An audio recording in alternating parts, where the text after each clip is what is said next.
साथियों नमस्कार, आपका स्वागत है। आज का हमारा विषय है हिंदी शब्द का भाषागत अर्थ और विकास। प्रिय विद्यार्थियों, हिंदी जिसके लिए सामान्य रूप से आज हम जिस हिंदी की बात करते हैं या हिंदी भाषा से हम जिसका अर्थ निकालते हैं, सामान्यतः खड़ी बोली को ही हिंदी माना जाता है। विद्यार्थियों, ऐसा नहीं है। बहुत पहले से इस हिंदी भाषा के कई रूप देखने को मिले और आज हम उसी पर चर्चा करेंगे। विद्यार्थियों, हम हिंदी शब्द पर चर्चा करें तो सबसे पहले विद्यार्थियों, सामान्यतः हिंदी शब्द 3 अर्थों में प्रयुक्त हो रहा है, आज भी चलन में है और होता रहा है।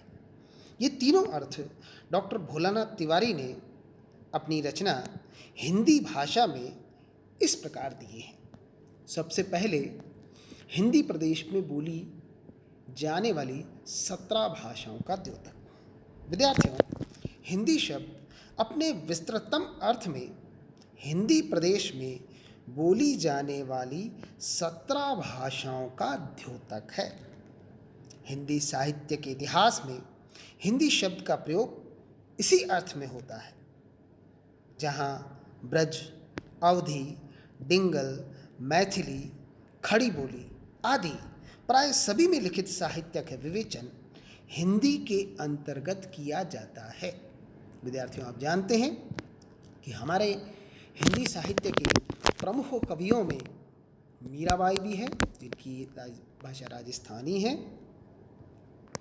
सूरदास भी हैं, जिनकी भाषा ब्रज है, तुलसीदास भी हमारे श्रेष्ठ कवि हैं, जिनकी भाषा अवधी है, और साथ ही खड़ी बोली के भी कवि इसी हिंदी के अंतर्गत आते हैं। तो कुल मिलाकर के जो ये 17 भाषाएं हैं, इन सब को मिलाकर के हिंदी साहित्य के इतिहास में उसे हिंदी कहा गया।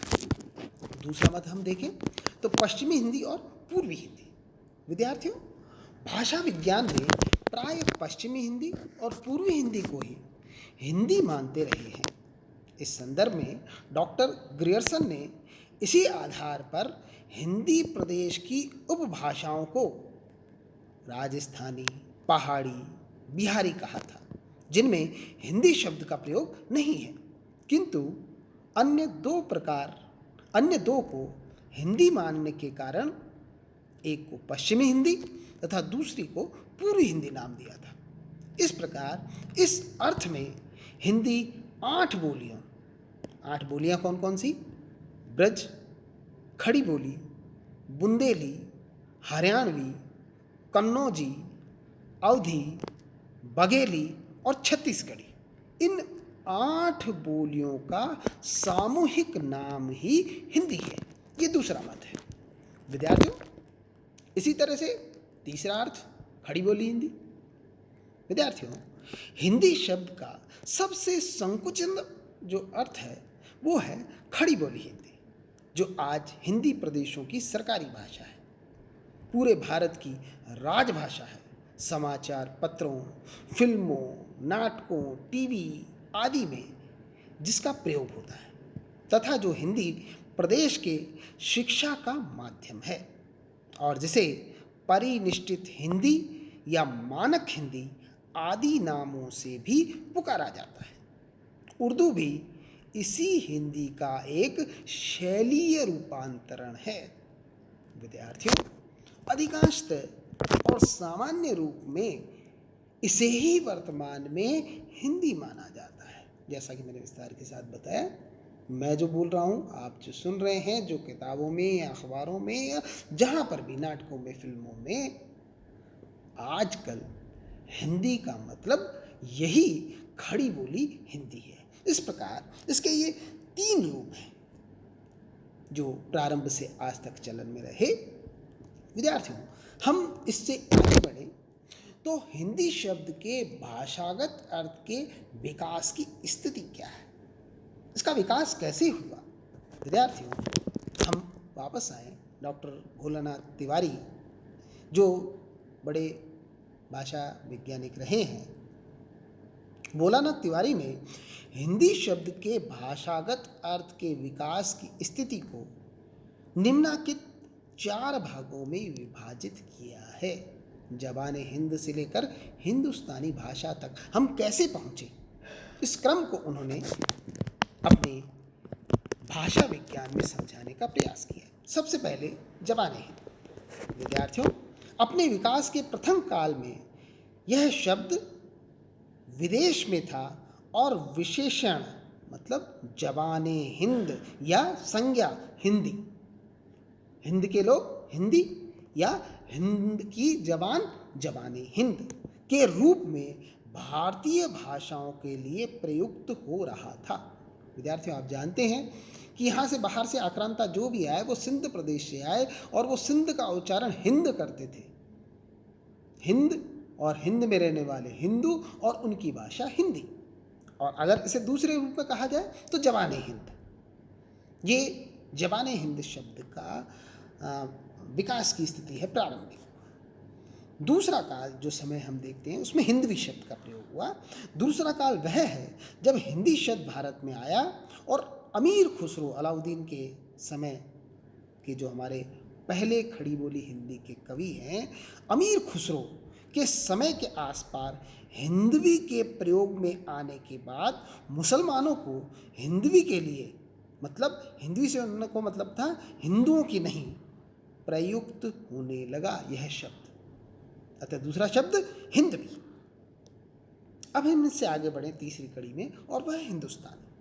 विद्यार्थियों, तीसरा काल वह है जबकि उत्तर या दक्षिण भारत में यह हिंदवी एवं दक्षिणी का लगभग समानार्थी होकर मध्य देशीय भारतीय भाषा के लिए प्रयुक्त हो रहा था यह शब्द। इस संदर्भ में डॉक्टर भोलानाथ तिवारी ने स्पष्ट किया है कि इस काल में सामान्यतः हिंदी शब्द हिंदवी का समानार्थी तो था ही, किंतु विभिन्न प्रयोगों पर दृष्टि डालने से ऐसे संकेत मिलते हैं कि हिंदवी शब्द हिंदुओं की हिंदी की ओर तथा हिंदी शब्द मुसलमानों की हिंदी की ओर भी कभी कभी झुके हुए थे।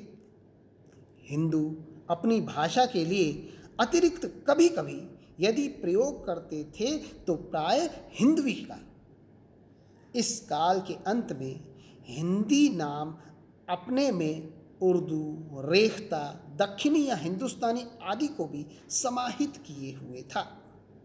इस काल के प्रारंभ में इस भाषा को देहलवी भी कहते थे। तो विद्यार्थियों, दो शब्द हो गए, एक तरफ हिंदवी और दूसरी तरफ हिंदी, और हिंदी में उर्दू, रेख्ता, दक्षिणी आदि भी सम्मिलित कर दिए गए। इस तरह से हमारे यहाँ जो दो संस्कृतियाँ थी, एक हिंदू संस्कृति और एक मुस्लिम संस्कृति, इन दोनों के लिए अलग अलग शब्द का प्रयोग किया गया, लेकिन वो दोनों की दोनों हिंदी ही है।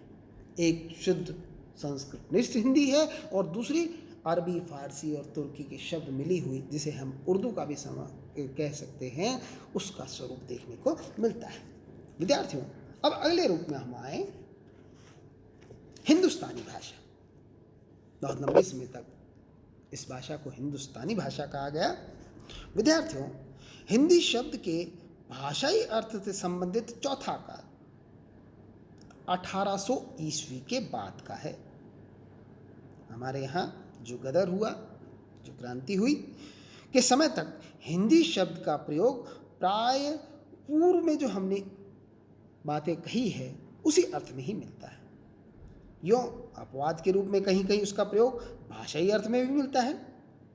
विद्यार्थियों, जब फोर्ट विलियम कॉलेज की स्थापना हुई और हिंदी का प्रचार प्रसार किया गया अंग्रेजों के द्वारा विशेष रूप से, इस फोर्ट कॉलेज की स्थापना के समय वहाँ गिलक्राइस्ट हिंदी या हिंदुस्तानी के अध्यापक नियुक्त हुए थे।